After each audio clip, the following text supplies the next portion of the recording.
গিন্নি, আরে ও গিন্নি, কোথায় গেলে? এই মুরগিগুলো দাও তো। পলাশপুরের হাট বসবার সময় হয়ে গেছে, এক্ষুনি বের হতে হবে।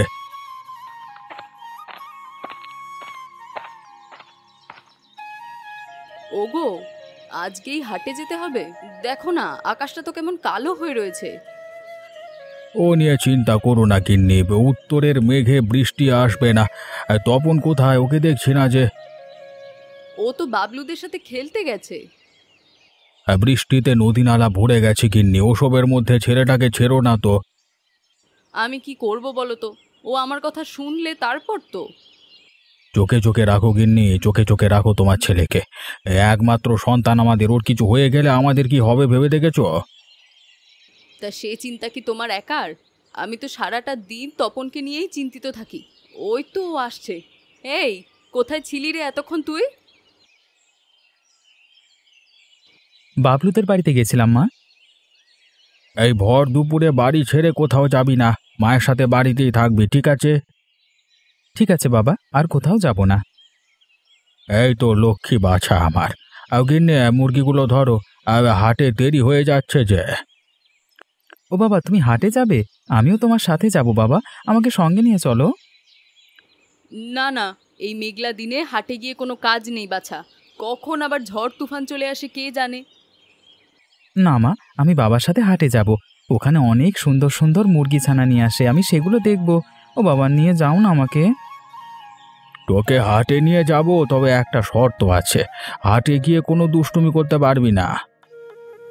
আমি কোনো দুষ্টুমি করব না বাবা, সব সময় তোমার সাথে থাকবো। বেশ, এখন তবে মুরগিগুলো ধর।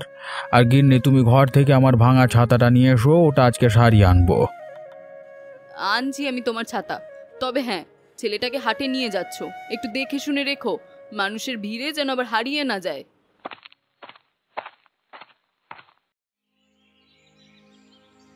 গিন্নি, গিন্নি, আমার ব্যাগটা দাও তো, আমার এক্ষুনি বেরোতে হবে। সে কি, আজকে তুমি কোথায় যাচ্ছ? আজ না শুক্রবার? আরে ব্যবসায়ীদের কি শুক্র শনিবার আছে গিন্নি? আমাদের সব দিনই কাজ করতে হয়। এত কাজ কাজ করে কি হবে বলো তো? আমাদের তো আর কোনো ছেলে মেয়ে নেই যে তার জন্য আলাদা করে টাকা পয়সা রেখে যেতে হবে। আরে আমরা তো কম চেষ্টা করিনি গিন্নি, এখন বিধাতার যদি ইচ্ছে না হয় আমরা কি জোর করে সন্তান নিতে পারবো? তাছাড়া কাজ করে আমি আনন্দ পাই, কাজ ছাড়া থাকলে এসব দুঃখ যন্ত্রণা আমাকে গ্রাস করে। আমি তো কতবার বললাম তোমাকে একটা সন্তান দত্তক নিতে, তুমি তো আমার কোনো কথাই শুনলে না। ওসব পরের সন্তান দিয়ে আমার বিশ্বাস নেই গিন্নি। দুধ কলা দিয়ে পুষে নিজেই ছোবল খেতে হবে। হ্যাঁ, তোমাকে নিয়ে না আমি আর পারলাম না, বিশ্বাস করো।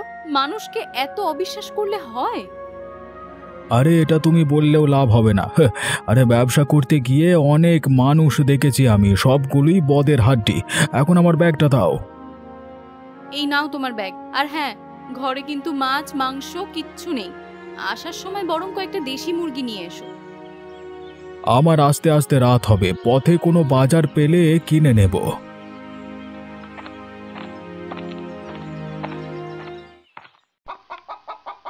বাবা দেখো, কত ছোট্ট হাঁস মুরগির বাচ্চা, আমাকে একজোড়া কিনে দেবে বাবা?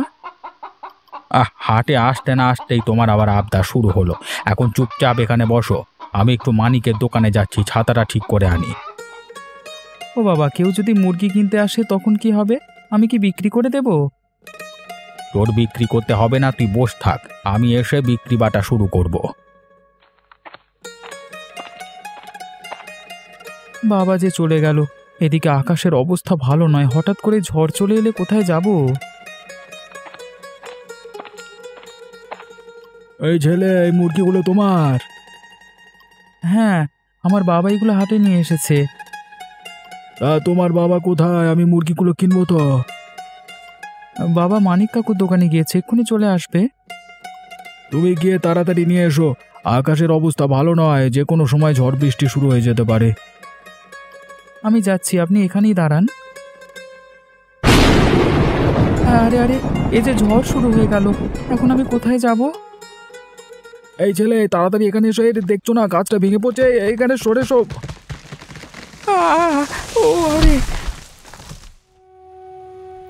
তপন, রে তপন, কোথায় গেলি তুই বাপ? কোথায় গেলি? আমার কাছে ফিরে আয় বাবা, আমি যে তোকে খুঁজে বেড়াচ্ছি। কি হয়েছে গোপাল দাদা, এইভাবে কাকে খুঁজছো? আর আমার ছোট ছেলেটা হারিয়ে ফেলেছি রে কুবের। রে এখানে ওকে বসিয়ে মানিকের দোকানে গেছিলাম, এখন খুঁজে পাচ্ছি না তো। এখানে থাকলে রক্ষে নেই, দেখছো না বট গাছটা ভেঙে পড়ে গেছে। বিধাতা না করুন বট গাছটা, ভাবি তোমার ছেলে নিচে যদি থাকে তাহলে এতক্ষণে বাবা। হায় হায় হায়, এখন কি করবো আমি? ওর যদি কিছু হয়ে যায় আমি বাড়ি গিয়ে কি জবাব দেবো? কি আর করবে বলো, সব কিছু বিধাতার ইচ্ছে। এই ঝড়ে শুধু তোমার ক্ষতি হয়নি ভায়া, সবারই কম বেশি ক্ষতি হয়েছে। এখন গায়ে গিয়ে দেখো ঘরবাড়ি কেমন আছে। আমি আর বাড়ি যাব না। ছেলেকে না নিয়ে গেলে গিন্নির কাছে কি বলে মুখ দেখাবো আমি?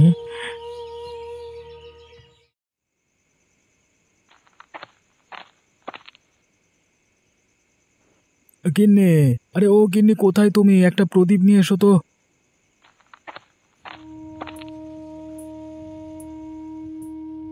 ওগো, তুমি এতক্ষণে এলে? আর আমি তো এদিকে চিন্তায় চিন্তায় একেবারে অস্থির হয়ে যাচ্ছিলাম। শুনেছি আশেপাশের অঞ্চলে নাকি বড্ড ঝড় হচ্ছে। এ কি, তোমার কোলে এটা কে? আর বলো না গিন্নি, আরে ঝড়ের কবলে পড়ে গেছিলাম, পথে এই ছেলেটাকে পেলাম, আর একটু হলে ওর উপর গাছ ভেঙে পড়তো। তা ওকে এখানে নিয়ে এলে কেন? ওর মা বাবা কোথায়? আরে বাবা মায়ের খোঁজ পাইনি গো, ঝড় থামবার পর অনেক খুঁজেছি কিন্তু কেউ বলতে পারিনি। হয়তো ঘরের নিচে চাপা পড়ে সবাই মারা গেছে। আহারে, এত ছোট্ট একটা ছেলে এই বয়সেই বাবা মা হারা হয়ে গেল। এখন ওকে বিছানায় নিয়ে যাও গিন্নি, ছেলেটার গা গরম, মনে হচ্ছে জ্বর এসেছে। তাই তো, ওর হাত পা যে জ্বরে পুড়ে যাচ্ছে একেবারে। ওগো, তুমি একবার এক্ষুনি যাও না, একজন ডাক্তার কবিরাজকে এক্ষুনি ডেকে নিয়ে এসো। এই মাঝরাতে ডাক্তার কোথায় পাবো? আরে সকাল হোক তারপর ডাক্তার ডেকে আনবো। তুমি ততক্ষণে ওর শুশ্রূষা করো দেখি। ঠিক আছে, তুমি ওকে বরং বিছানায় নিয়ে যাও, আমি জল নিয়ে আসছি। মাথায় জল ঢেলে একটু দেখি জ্বরটা কমে কিনা।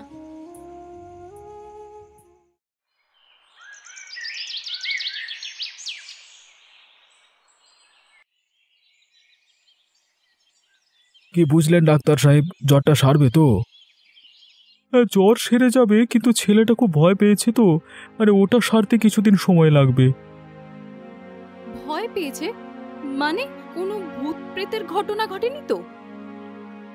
ভূত প্রেত নয় গিন্নি, কালকের ওই ঝড়ের ঘটনায় ও ভয় পেয়ে গেছে।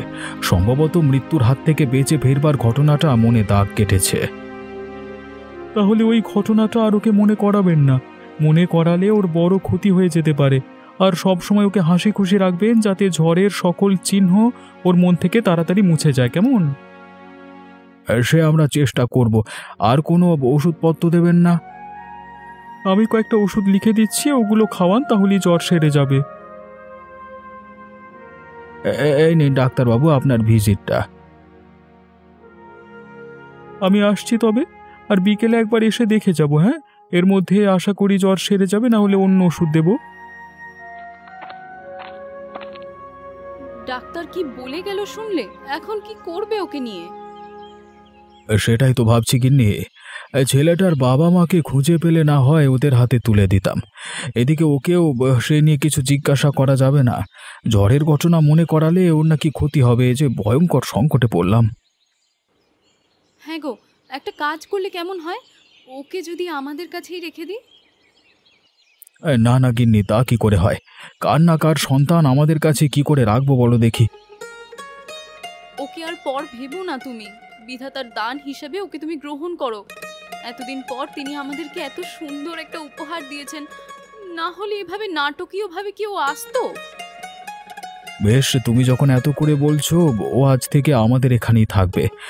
তবে একটি কথা, কোনোদিন যদি ওর আসল বাবা মাকে ফিরে পাই তবে তাদের হাতে ছেলেকে তুলে দেব। মা বাবা কোথায় তোমরা? ওই তো, ওই তো ওর জ্ঞান ফিরছে। আমরা আছি বাবা, তোর পাশেই আছি। জল খাবো মা, আমাকে জল দাও।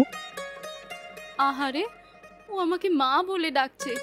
দেখেছো, ও আগে সব কিছু ভুলে গেছে, কিচ্ছু মনে করতে পারছে না। যাও যাও, তাড়াতাড়ি ওর জন্য জল নিয়ে এসো। জ্বরটা বোধ হয় ছাড়তে শুরু করেছে। হ্যাঁ হ্যাঁ, তুমি বরং ওর পাশেই থাকো, আমি এক্ষুনি যাচ্ছি।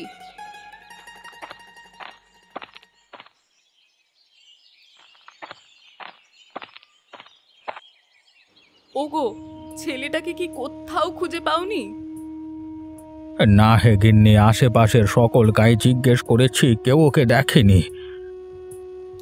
এটা কেমন কথা? একটা জলজ্যান্ত মানুষ এভাবে উধাও হয়ে গেল কি করে? ঝড়ে উড়িয়ে নিয়ে গেলেও তো আশেপাশের গায়ে ওকে খুঁজে পাওয়া যেত। ওকে উড়িয়ে নিয়ে যায়নি গিন্নি, আর কোনো কিছুর নিচে চাপা পড়েও মারা যায়নি। আমি সারা বাজার তন্ন তন্ন করে খুঁজেছি, ওর জুতোগুলো ছাড়া কোনো কিচ্ছু খুঁজে পাইনি। হায় ভগবান, এই কি ছিল আমার কপালে?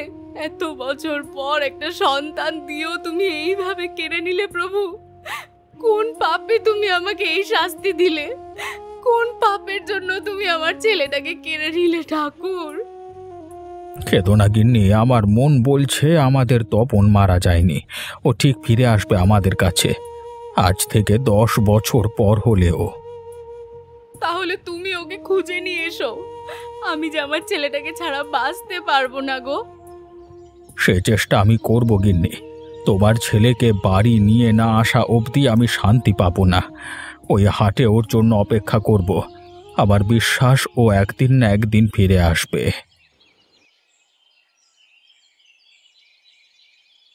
মা, তোমার ঘরে আছো? তোমার জন্য সুসংবাদ আছে।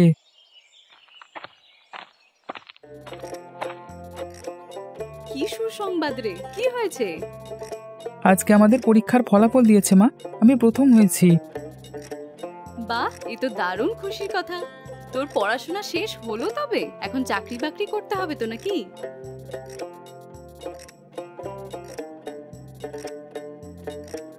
চাকরি নয় গিন্নি, ও এখন থেকে আমার আড়তে বসবে। না না বাবা, আমিও কাজ পারবো না, ওসব ব্যবসা বাণিজ্য আমার দ্বারা হবে না। এ কথা বললে হবে না খোকা, আমি তোর আশাতেই এতদিন অপেক্ষা করেছি। তুই আজকে পড়াশোনা শেষ করেছিস, এখন ওসব ব্যবসা বাণিজ্য তোর কাঁধে দিয়ে নিশ্চিন্তে বাকি জীবন পার করব। হ্যাঁ রে, তোর বাবা তো ঠিকই বলেছে। তুই বরং ব্যবসাটা দেখ, না হলে 3 পুরুষের পরিশ্রমের ফল তো 12 ভূতে লুটে পুটে খাবে। কিন্তু আমার এসব হিসেব নিকেশ করতে ভালো লাগে না মা, আমি নিজের মতো করে থাকতে চাই। ওসব তোমার করতে হবে না, সেজন্য ম্যানেজার রেখেছি, তুমি শুধু তদারকি করবে। বেশ, তুমি যখন বলছো 1 মাস আমি চেষ্টা করে দেখতে পারি, যদি ভালো না লাগে এরপর চাকরিতে ঢুকবই বলে দিলাম। বেশ, তবে তাই কর। আশা করি এই কদিনে তোর ঠিক ভালো লেগে যাবে। তাহলে কালকে থেকেই সব দায়িত্ব তোমাকে বুঝিয়ে দেব। আর শোনো, কালকে সকালে তোমাকে একবার পলাশপুর যেতে হবে, ওখান থেকে কিছু কাঁচামাল আসবে, তুমি আগে গিয়ে সেগুলো দেখে আসবে। বেশ, তবে কালকে সকালে আমি রওনা দেব। আমি ম্যানেজারকে বলে দেব, ও তোমাকে নিয়ে যাবে। ওগো, তুমি আবার ওকে পলাশপুর পাঠাবে কেন? ওখানকার এক হাট থেকেই তো তুমি ওকে খুঁজে পেয়েছিলে। এখন যদি ওখানে গিয়ে ও আবার ওর বাবা মাকে খুঁজে পেয়ে যায়? সে তো অনেক আগের কথা গিন্নি, ওসব ঘটনা ওর কিচ্ছু মনে নেই। তাছাড়া এতদিনে পলাশপুরের মানুষও সে ঘটনা ভুলে গেছে। কিন্তু আমার মনটা যে বড্ড কু ডাকছে গো। আমার মন বলছে ও একবার ওখানে গেলে আর কখনো আমার কাছে ফিরে আসবে না। ওসব তোমার অবাস্তব কল্পনা গিন্নি, এরকম কিচ্ছু হবে না। আর ওর বাবা মা এতদিন বেঁচে আছে কিনা কে জানে। সব কিছু তো ওখানে শেষ হয়ে গেলেই ভালো হয়। হে ভগবান, তুমি আমার ছেলেটাকে রক্ষা করো প্রভু। কেউ যেন ওকে আমার কাছ থেকে কেড়ে না নেয়।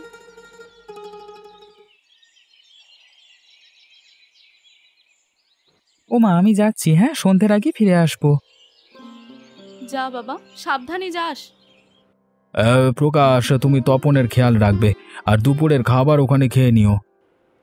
সে নিয়ে আপনি চিন্তা করবেন না, আমি ওসব ঠিক করেই রেখেছি। আজকে আকাশটা বড্ড মেঘলা হয়ে আছে। দাঁড়া বাবা, একটা বার দাঁড়া, আমি বরং ছাতাটা নিয়ে আসি। ওসব লাগবে না মা, ছাতা নিলে হারিয়ে ফেলবো। এবার তবে বেরিয়ে পড়ো, হ্যাঁ, এখন না গেলে ট্রেন ধরতে পারবে না।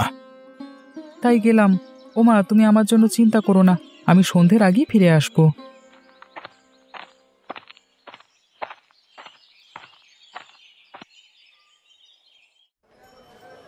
আমরা ঠিক স্টেশনে নেমেছি তো?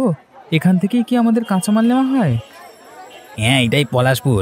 আমি আগেও এই জায়গায় এসেছি। এখান থেকে গরুর গাড়ি করে আরও 2 ক্রোশ দূরের গাঁয়ে যেতে হবে। বেশ, তবে চলুন সামনে যাওয়া যাক। আকাশের অবস্থা ভালো নয়, যে কোনো সময় বৃষ্টি নেমে যেতে পারে। এই ছাতাটা কোথায়? ওটা শেষ বর্ষা। এই রে, ছাতা তো ট্রেনে রেখে এসেছি। ওটা তো চলে গেছে। তাহলে চলুন সামনে যাওয়া যাক, বৃষ্টিতে ভিজেই পথ চলতে হবে। আচ্ছা, চারপাশে এত মানুষ কেন? এখানে একটা হাট আছে, প্রতি শুক্রবার বসে। সেই হাটই দূর দূরান্তের মানুষ আসে। মুরগির হাট? জায়গাটা কেমন জানি চেনা চেনা লাগছে। ছোটবেলায় হয়তো এসেছেন এদিকে। এবার চলুন, সময় নষ্ট করি, সামনে যাই।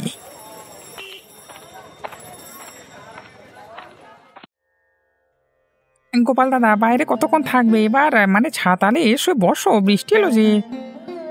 না কুবের, ওখান থেকে ভালোভাবে হাটটা দেখা যায় না। আর দেখা দেখি করে লাভ নেই, 10 বছর পর কেউ ফিরে আসে? আসবে কুবের, আসবে। এমন এক মেঘলা দিনই আমার বাচ্চা হারিয়ে গেছিল, এমন বৃষ্টির দিনেই ও ফিরে আসবে। এই দেখো দেখো, তুমি বলতে না বলতেই বৃষ্টি শুরু হয়েছে। নাও, 1 কাপ চা খেয়ে নাও, এই জন্য টাকা দিতে হয় না।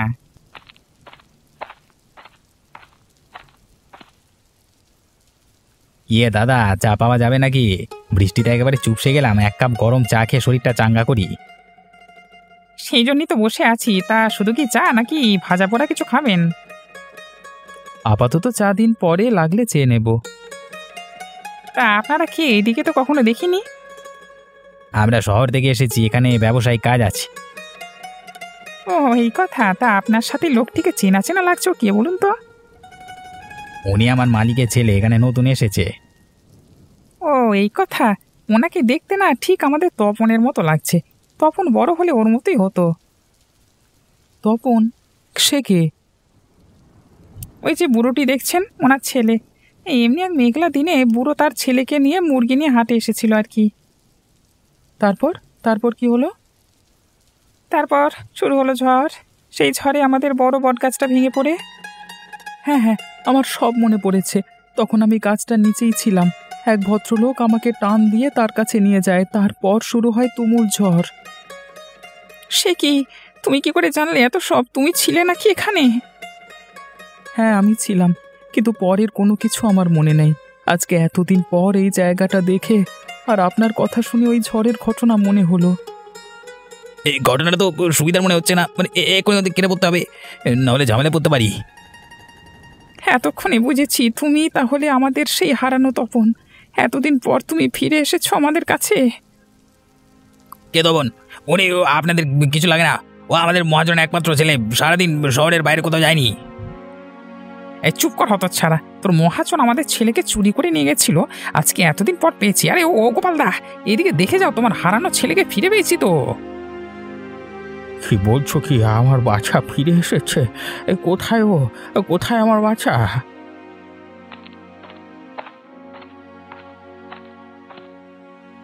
এই ছোটবাবু, এক্ষুনি চলুন এখান থেকে। ওরা আমাদের ফাঁদে ফেলতে যাচ্ছে। এখানে না পারালে ও সব কিছু খোয়াতে হবে ওদের হাতে। ফাঁদে নয়, ওরা ঠিকই বলেছে ম্যানেজার সাহেব। কালকে আড়াল থেকে আমি সব শুনেছি। এতদিন যাদের বাবা মা বলে জানতাম, তারা আমার আসল বাবা মা নয়, আমার পালিতা বাবা। এখানকার কোনো একটা হাট থেকে আমাকে নিয়ে গেছিল। আজকে ওনাদের মুখে আসল ঘটনা শুনে আমার কাছে সব স্পষ্ট হলো। কোথায় বাবা আমার? এতদিন পর তুই ফিরে এলি। আমি যে এতদিন তোর অপেক্ষায় ছিলাম। আমি এতদিন সব ভুলে গেছিলাম বাবা, আজকে সব মনে পড়েছে। তোমরাই আমার আসল বাবা মা। হ্যাঁ হ্যাঁ, আমি তোমাকে ঠিক চিনতে পারছি। এত বছরে তুমি একটুও বদলাওনি। হ্যাঁ রে বাচ্চা, আমি তোর আসল বাপ। এখন বাড়ি চল বাবা, তোর মা তোর জন্য অপেক্ষা করছে। তাই চলো বাবা। কতদিন যে তোমাদের দেখিনি, কেবল মনে হয়েছিল ছোটবেলায় আমি কিছু হারিয়ে ফেলেছি। এতদিন পর আমি সেই জিনিস ফিরে পেলাম। না না, এখানে থাকা যাবে না। এক্ষুনি গিয়ে বড়বাবুকে সংবাদটা দিতে হবে। কি? তপন ওর হারানো বাবা মায়ের কাছে ফিরে গেছে? হ্যাঁ সাহেব, সব ঘটনা তো আপনাকে বললাম। এরপর আমি কোনোভাবে প্রাণ নিয়ে বেঁচে ফিরতে পেরেছি, না হলে ওরা আমাকে পিটিয়ে মারত। বলো কি? এই যে আশ্চর্য কাণ্ড! এতদিন পর এটা কিভাবে সম্ভব? ওগো, আমি তোমাকে আগেই বলেছিলাম তুমি ওকে ওখানে পাঠিও না। তুমি তো আমার কোনো কথা শুনলে না। আমার কথাটা যদি শুনতে এই কাণ্ডটা মোটেই হতো না। পরের ছেলে কি আপন হয় গিন্নি? ওকে নিয়ে তুমি আর ভেবো না, সে তার নিজের ঠিকানায় ফিরে গেছে।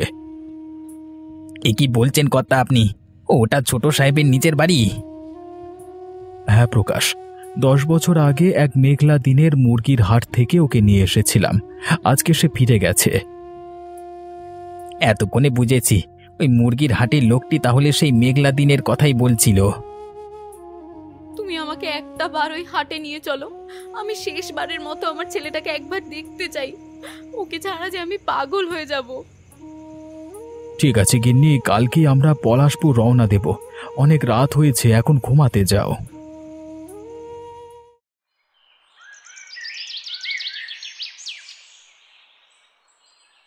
বলেছিলাম না গিন্নি, তোমার ছেলেকে নিয়ে ফিরবো।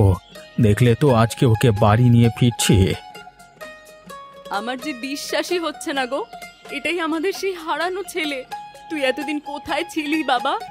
বাবা মায়ের কথা কি তোর একবারও মনে হয়নি? আমি সব ভুলে গেছিলাম মা। ওই ঝড়ের পর আমার কি এক অসুখ হয়েছিল, আমি আগের কিচ্ছু মনে করতে পারিনি। তা তোর সেই পালিত বাবা মাগুলোই বা কেমন? ওরা তোকে একটিবার মনে করিয়ে দেয়নি? সে উপায় ছিল না মশাই। থাকলে কোন প্রাণে আপনাকে আপনার সন্তানকে এভাবে দূরে সরিয়ে রাখি বলুন তো? তপনের ডাক্তার সেদিন বলেছিলেন ঝড়ের কোনো ঘটনা ওকে না মনে করাতে। সেই ঘটনা মনে পড়লে ওর নাকি ক্ষতি হবে। সে কি, আপনারা কারা? আমরা তপনের পালিত বাবা মা। শুনেছি ও তার আসল বাবা মাকে ফিরে পেয়েছে। হ্যাঁ তো, এটা তো আমাদের ছেলে তপন। অনেক বছর আগে একটা মেঘলা দিনে ও বাড়ি থেকে বেরিয়ে যায়। সেই যে গিয়েছিল আমার ছেলেটা, আর ফিরে আসেনি। আজকে এসেছি আমি মা, আর কখনো তোমাদের ছেড়ে আমি যাব না। সে কি তপন, তুই এখানে থাকলে আমাদের কি হবে? এতদিন তোকে যে আমরা আগলে রেখেছিলাম, তার প্রতিদানে তুই আমাদেরকে পর করে দিলি। না মা, এখন থেকে তোমরা সবাই আমার সাথে থাকবে। আমি সবাইকে নিয়ে একসাথে বাঁচতে চাই। না না বাছা, তা কি করে হয়? ওনারা শহুরে মানুষ, আমাদের সাথে ওনারা থাকবে না। না হে মশাই, আমার ছেলেকে ছেড়ে আমরা একদিনও কোথাও থাকিনি, তাই ও যেখানে থাকবে আমরাও সেখানেই থাকব। বেশ তো, তাহলে আমি ব্যবসা করে নতুন একটি বাড়ি করব, সেখানে তোমাদের সবাইকে নিয়ে একসাথে থাকব। তাহলে আমার ব্যবসায় তোমার মন টিকেছে? হ্যাঁ বাবা, আজ থেকে আমি তোমার আড়তে বসবো। আপাতত আমি 2 জায়গায় থেকে ব্যবসা করব। নিজের বাড়ি করবার পর তোমাদের সবাইকে সেখানে নিয়ে যাব। এই না হলো বীরের মতো কথা। তুমি আজকে আমাদের সবাইকে সন্তুষ্ট করলে তপন, কাউকে তুমি দুঃখ দাওনি। যাক, এতদিন পর তাহলে গিয়ে সব কিছু ঠিক হলো। আপনাদের প্রতি আমার আর কোনো অভিযোগ নেই। আপনারা আমার ছেলেটাকে মানুষের মতো মানুষ করতে পেরেছেন, সেই জন্য আমি কৃতজ্ঞ।